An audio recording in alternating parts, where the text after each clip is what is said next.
Halo semuanya. Oke, jadi beberapa waktu yang lalu salah satu kartun series legend buatan Disney yaitu Phineas and Ferb baru saja melakukan comeback dengan merilis season terbarunya yaitu season kelima. Nah, tidak hanya itu saja, perilisan season terbaru ini tidak hanya dengan keluarnya satu episode saja, melainkan sudah ada 10 episode dengan total 20 segmen di dalam season kali ini. Nah, berdasarkan informasi yang telah gue temukan, dikatakan kalau serial Phineas and Ferb bakal memiliki 40 episode, yang mana 40 episode ini bakal dibagi menjadi 2 season, yang itu berarti season kali ini yaitu season kelima baru saja merilis setengah seasonnya. Ini jelas merupakan hal yang sangat membahagiakan, terutama bagi para fans dari kartun lawas yang satu ini. Nah, lalu yang menjadi pertanyaan berikutnya adalah bagaimanakah 10 episode terbaru ini? Apakah mereka berhasil memberikan kita sebuah impresi yang bagus terhadap season terbaru ini? Dan apakah terdapat sebuah unsur yang kita khawatirkan selama ini? Well, untuk mengetahui hal itu, mari kita langsung masuk aja ke pembahasan dalam 3, 2, 1.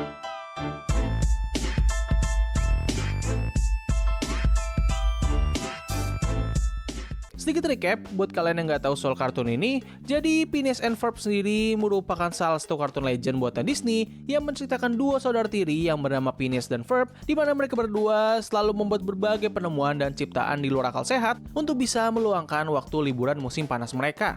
Nah, di tengah berjalannya cerita itu, terdapat berbagai plot sampingan yang biasanya akan saling terhubung dengan cerita utama dari masing-masing episode. Plot sampingan ini bisa berupa kakak mereka berdua, yaitu Candice yang ingin selalu bisa menangkap bahasa mereka, hingga perseteruan antara hewan platipus peliharaan mereka yang juga merupakan seorang agen rahasia dengan seorang ilmuwan jenius dan sekaligus bodoh yang ingin selalu dianggap sebagai sosok yang jahat, yaitu Heinz Doofenshmirtz. Serial ini pertama kali rilis pada tanggal 17 Agustus tahun 2007 dan harus berakhir pada season keempat pada tanggal 12 Juni tahun 2015 dengan episode yang berjudul The Last Day of Summer.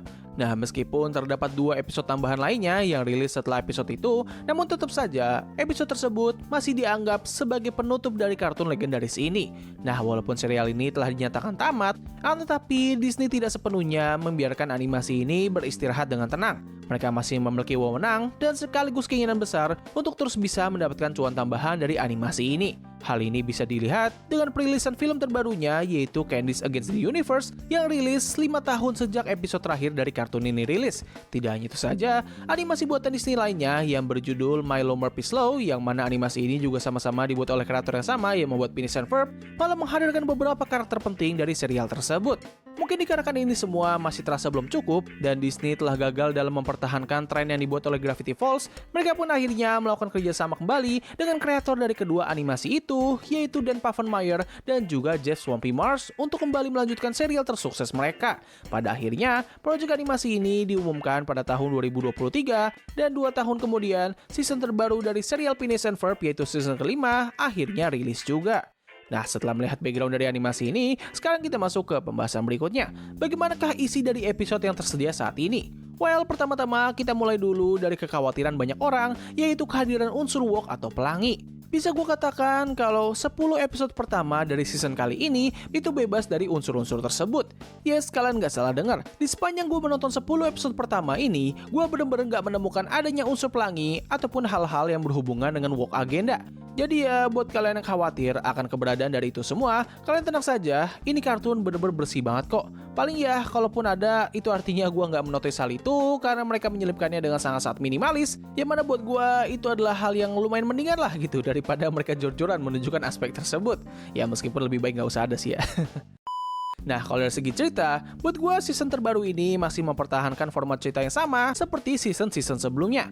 Nah, tapi tentu, untuk membuat season kali ini terasa lebih segar atau fresh, mereka pastinya juga menambahkan beberapa elemen baru serta memberikan sedikit twist terhadap formula utama dari kartun ini.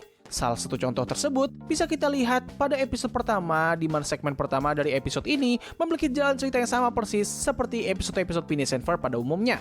Nah, tapi ketika kita memasuki momen di mana Candice akan menunjukkan penemuannya Phineas and Ferb kepada ibu mereka, alih-alih penemuan tersebut yang menghilang, justru malah ibu mereka yang tiba-tiba menghilang.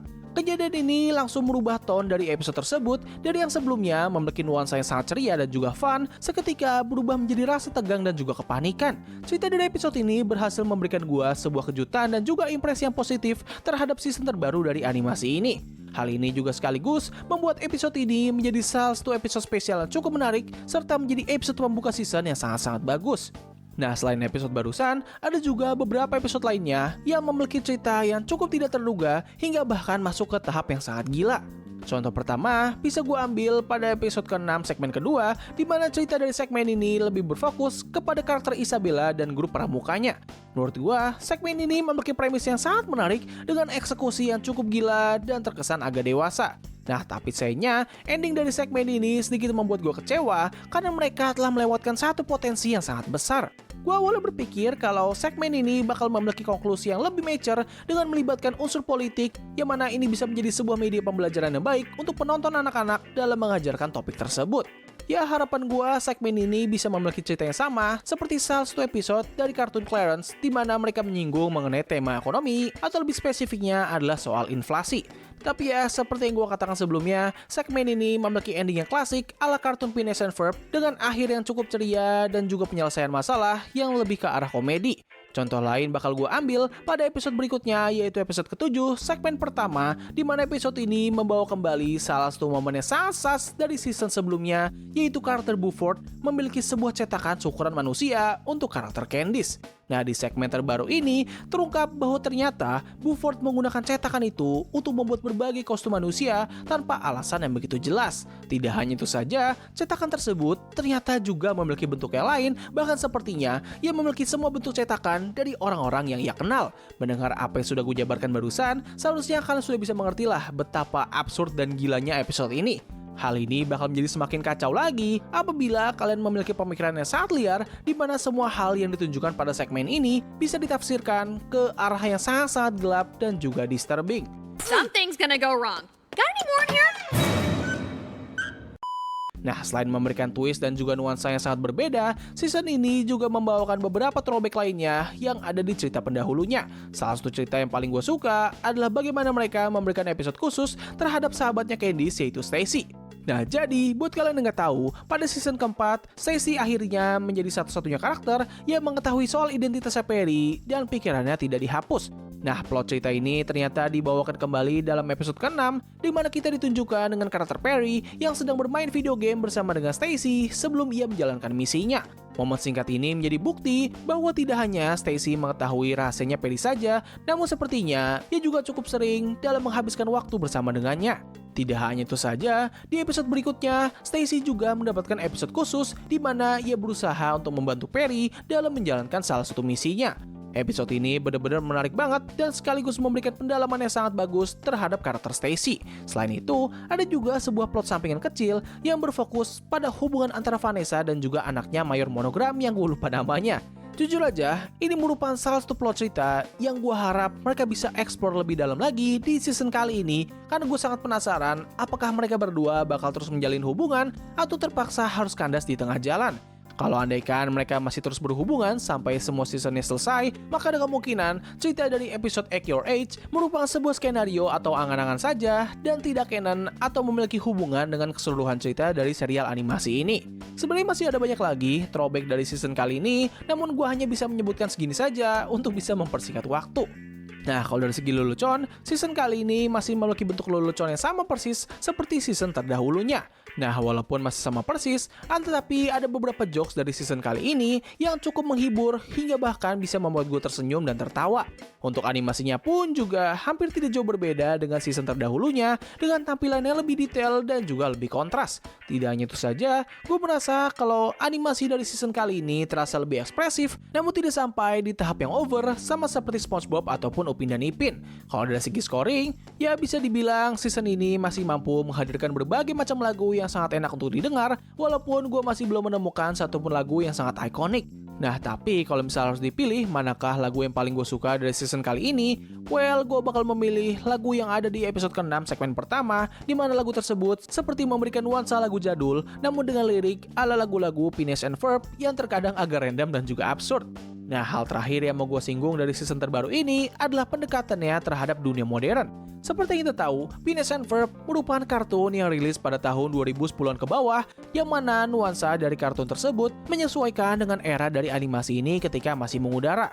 Nah, dikarenakan season terbaru ini rilis pada era yang jauh lebih modern, gue awalnya takut kalau mereka bakal berusaha sangat keras agar bisa menyesuaikan perubahan zaman ini.